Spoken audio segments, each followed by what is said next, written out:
আজকে ঘরের মধ্যে রান্না করানোর মতো তেমন কিছু আসলো না, তবে ফ্রিজের মধ্যে টুকটাক কিছু সবজি আছে। জানি না সবজি কিভাবে রান্না করুম, তবুও কাটতে বয়ে গেছে, কারণ সবজি ছাড়া তো রাস্তা নেই। আর প্রত্যেকদিন কোনো মাছ মাংস খাইতে ইচ্ছাও করে না। আচ্ছা, তোমরা আজকে কি রান্না করছো আমার জানাই। তো যাই হোক, আমি এদিকে পুঁই শাক কাটটা নিয়েছি, আর তার সঙ্গে কুমড়া। পুঁই শাকের লগে কিন্তু কুমড়া না হলে একটা ফুটও ভালো লাগে না। আর ওখানে ফ্রিজের মধ্যে পটল আসলো, পটল দিয়ে কাটছি, কিছু কাঠকল কাটছি, আলু কাটছি। আর এটি কাটতে কাটতে কিন্তু আমার এদিকে ভাত অলরেডি হয়ে গেছে গা।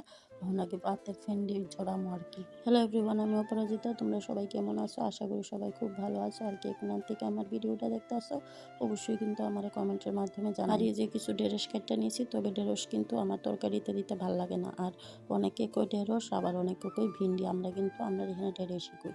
তো তরকারির মধ্যে যেহেতু আমার ভালো লাগে না, তো এদিকে আলাদা করে কাটটা নিয়েছি, ঢেঁড়সটিরে ভাজা করুম। অন্য সময় কিন্তু ঢেঁড়স আমি আগে ধুইয়া তারপরে কাটি আর কি। আর আজকে ভুলে আগে কাটটা লাইছি। তো যাই হোক, কিছু করার নেই, এখন ভাজতে একটু সময় লাগবে আর কি। জলটা না টানতে তো আর ভাজন যেত না। তো কাটতে কাটতে এদিকে ভাবলাম মনে মনে যে আজকে একটু ডাল দিয়ে সেরে সবজি দিয়ে রান্না করবো। অনেকদিন হয়েছে ডাল দিয়ে সবজি রান্না করি না। আর কে কে ডাল দিয়ে এইভাবে সবজি রান্না করে খাইতে ভালো পাও আমার জানো। আমার কিন্তু খুব ভালো লাগে। আর বিশেষ করে গরমের মধ্যে এরকমভাবে সবজি রান্না করে লেবু দিয়ে ভাত খেতে আমার খুবই ভালো লাগে আর কি।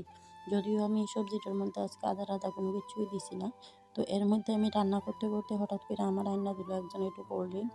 তো দেখো, গরমের মধ্যে কিন্তু বেশ ভালোই লাগছে রান্না করতে করতে কোল্ড ড্রিঙ্কটা খাইতে। তো আজকের মতো আমার এই ভিডিওটা এই পর্যন্তই। দেখা হবে নতুন আরেকটা ভিডিওর সঙ্গে। টাটা।